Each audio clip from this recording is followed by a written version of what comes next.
There are a range of key steps in producing academic writing. The first, and perhaps the most important, is analysing the task. This video will show you how to do that. First, analysing the question. Now, note, when I use the word question, in academic context, the question is the task, what you've been asked to do by your academic. So, the first thing you do in the process of producing any work is to analyse the question you've been given.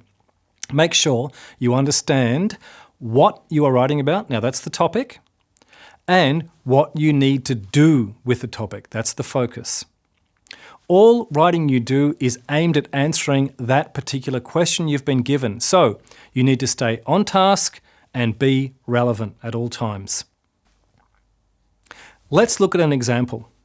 Take 30 seconds to read through this. Make note of key things you see. A first question, the topic. What are we talking about? What's the larger issue here? Health issues is what we're looking at. Second, move on to the focus. What is the limitation or the focus area of that larger issue? And here we have to make a choice of one of those things, smoking, diabetes, etc. There's another limitation. We're looking at those health issues in the context of Australia. Not the UK, not Canada, not France, Australia. This is really important to remember because it's about relevance, writing what you've been asked to do. The sections. How many are there? Let's have a look. We have to consider the extent and nature of the issue, causes, consequences. Now, they may be together. We'll talk about that a bit more later. And we need to critically examine what's been done to address the issue we have chosen. We can choose to highlight a key successful program. So depending on whether you put causes and consequences together in one section, there'll be 4 or 5 major sections. Now, this informs your planning. It's crucial. Let's look at the sections more closely. We have to analyse the extent and nature of the issue. So we're asking ourselves, what is the issue? We may need to define it or scope it. Causes, what are they? Consequences, what are they? We have to critically examine what has been done. So we're asking ourselves, what has been done? Highlighting a key program, what is it? Why is it successful? So start asking yourself these questions. These questions will drive your reading. Is there anything else we have to look at? There are 2 things. You may choose to highlight a key successful program. Should you? Use at least 3 key readings and 3 more of your choice. Do you need to? The answer for all of these questions is yes.